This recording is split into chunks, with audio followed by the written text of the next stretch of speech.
कक्षा 6 गणित संख्या रेखा की सहायता से पूर्णांकों की गुणन संक्रिया। कल आपको पूर्णांकों के गुणन की संक्रिया बताई गई कि समान चिन्ह वाले पूर्णांकों का गुणनफल धनात्मक आता है। दो पूर्णांक धन धन वाले हों, उनका गुणा करने पर धन में ही आता है गुणनफल। या दो पूर्णांक ऋण ऋण वाले हों, पहला पूर्णांक भी ऋणात्मक हो और दूसरा पूर्णांक भी ऋणात्मक हो, इनका गुणा करने पर भी गुणनफल धनात्मक आता है।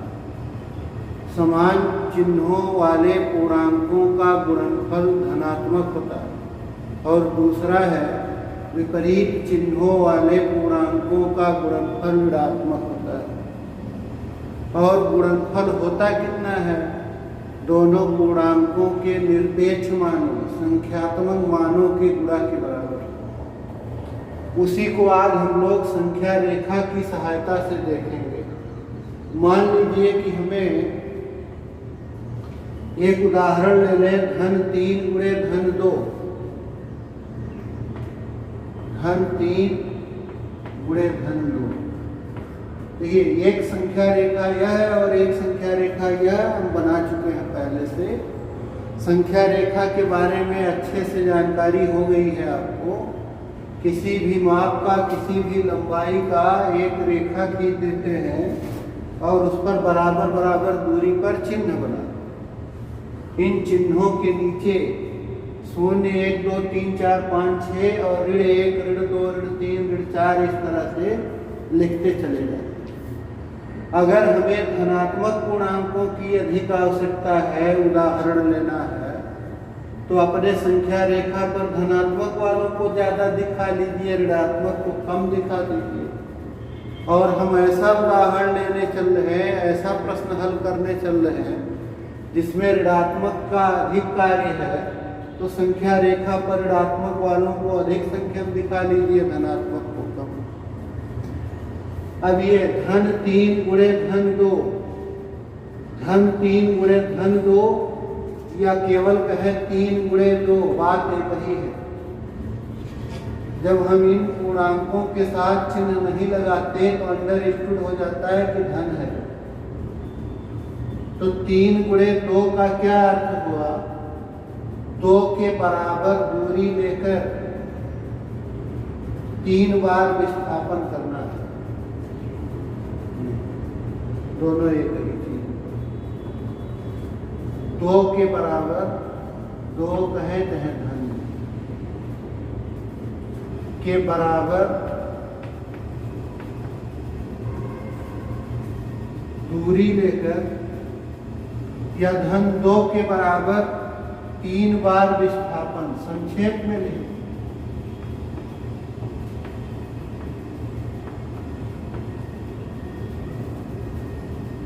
तो देखिए धन 2 यही है, यहां से लेकर के अब इतने ही के बराबर 3 बार विस्थापन करना। ये हो गया एक बार, फिर इतना ही एक और बार, 2 हो जाएगा, और एक और बार, 3 बार विस्थापन करना। धन 2 के बराबर 3 बार विस्थापन। तो ये एक बार विस्थापन, ये 2 बार विस्थापन, फिर इतनी ही दूरी यहाँ से ले लें, ये 3 बार। तो कितना आ गया? धन 2 के बराबर 3 बार विस्थापन, ये हो गया धन 4। इसलिए धन 3 गुणे धन 2 अथवा 3 गुणे 2 कितने के बराबर आता है? धन 6। तो ये दो धनात्मक पूर्णांकों का गुणनफल सदैव धन में होता है। और इस तरह हम संख्या रेखा पर इस गुणा को दिखाएंगे।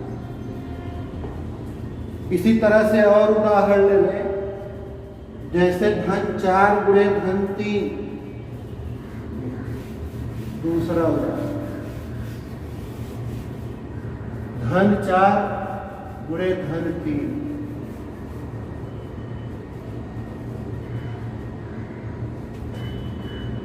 चाहे कहें कि धन 4 गुणे धन 3, चाहे कहें कि 4 गुणे 3।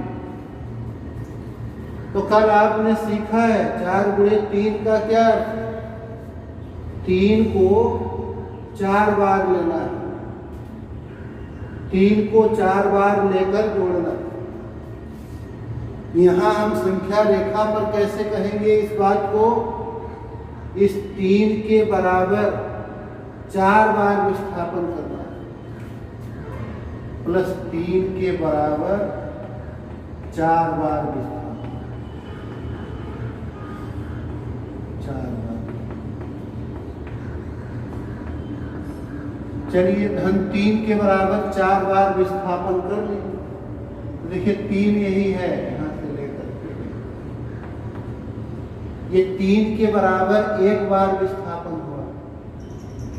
अब फिर इतने विस्थापन दोबारा करें, फिर तिबारा करें, फिर चौथी बार, 4 बार। ये धन 3 के बराबर 1 बार विस्थापन, फिर धन 3 के बराबर 2 बार विस्थापन, फिर धन 3 के बराबर 3 बार विस्थापन, और धन 3 के बराबर ये हो गया 4 बार। तो धन 3 के बराबर जब 4 बार विस्थापन किए तो कहां पहुंच गए? 12 पर, धन 12। तो 2 धनात्मक पूर्णांकों का गुणनफल धन में कितना होगा? इतना इन पूर्णांकों के संख्यात्मक मान 4 और 3, इन पूर्णांकों के निरपेक्ष मान 4 और 3 के गुणा के बराबर। कितना होगा गुणनफल? निरपेक्ष मानों का गुणा, चिन्ह क्या होगा? ये हो गया 2 धनात्मक पूर्णांकों का गुणा। अब चलिए ऋणात्मक पूर्णांकों का गुणा कर लेते हैं, या पहले एक धनात्मक और एक ऋणात्मक पूर्णांक का गुणा कर लेते। जैसे धन 4 गुणे ऋण 3, एक धनात्मक है एक ऋणात्मक, या इसी चीज को हम लोग ऐसे भी लिख सकते हैं, ये धन ना भी लिखें ऐसे भी। तो इसका अर्थ हो गया है ऋण 3 के बराबर 4 बार विस्थापन। ये क्या अर्थ है? ऋण 3 के बराबर, ऋण 3 के बराबर 4 बार विस्थापन।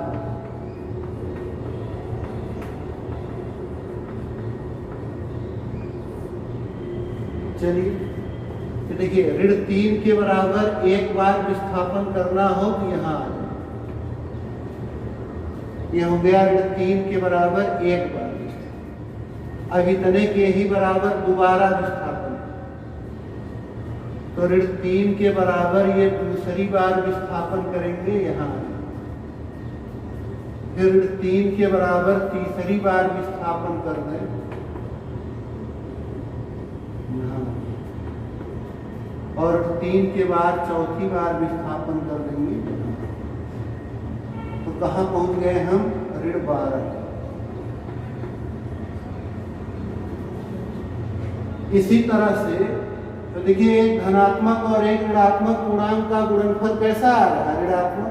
विपरीत चिन्हों का अगर है पूर्णांक तो गुणनफल ऋणात्मक। अब देखिए मान लीजिए कि इसको हम लोग धन 3 कर लेते हैं और गुणे ऋण 3। अब इसका क्या अर्थ होगा?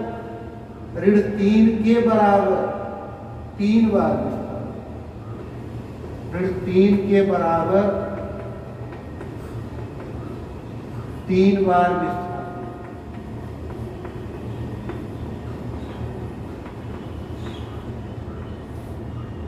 तो देखिए ऋण 3 के बराबर 3 बार विस्थापन इसी में है। ये ऋण 3 के बराबर 1 बार विस्थापन, ऋण 3 के बराबर ये 2 बार विस्थापन, फिर ऋण 3 के बराबर ये तीसरी बार विस्थापन यहां आ जाए।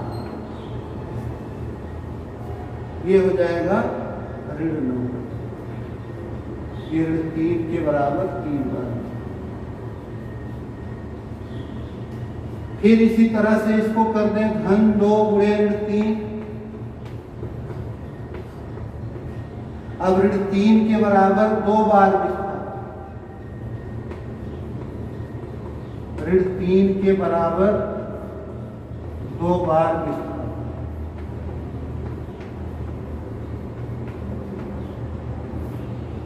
तो ये ऋण 3 के बराबर 1 बार विस्थापन, ऋण 3 के बराबर 2 बार विस्थापन, यही आ जाए 2 ही बार विस्थापन। ये हो गया ऋण 6। इसी प्रकार अगर धन 1 गुणे ऋण 3 कर दें, ऊपर लिखते हैं धन 1 गुणे ऋण 3, इसका क्या आशय होगा? धन 1 गुणे ऋण 3 का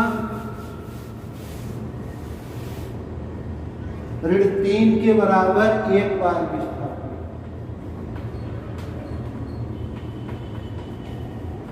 ऋण 3 के बराबर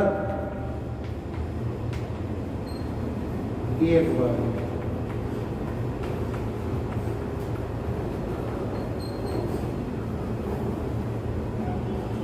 तो ये ऋण 3 के बराबर 1 बार विस्थापन करेंगे, बस यही रह जाएगा ऋण 3 पर। और अगर 0 गुणे ऋण 3 कर दें तो ऋण 3 का विस्थापन 0 बार, 1 बार भी विस्थापन नहीं करना, 0 बार, यही रह जाएंगे ऋण 3 के बराबर 0 बार विस्थापन। 0 बार विस्थापन का अर्थ हुआ कि विस्थापन करना ही नहीं है, वही रह जाना, तो ये आ जाएगा 0।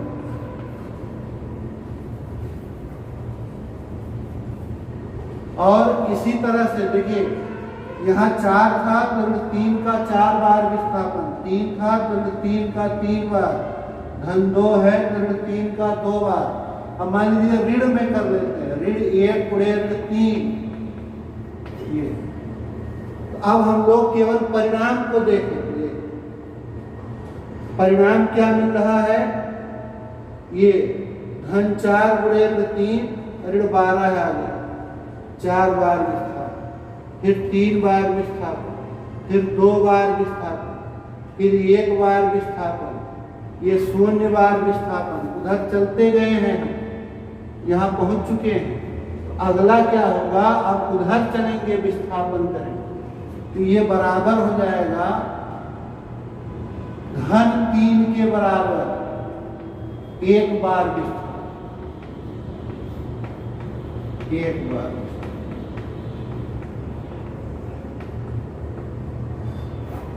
यहां चलिए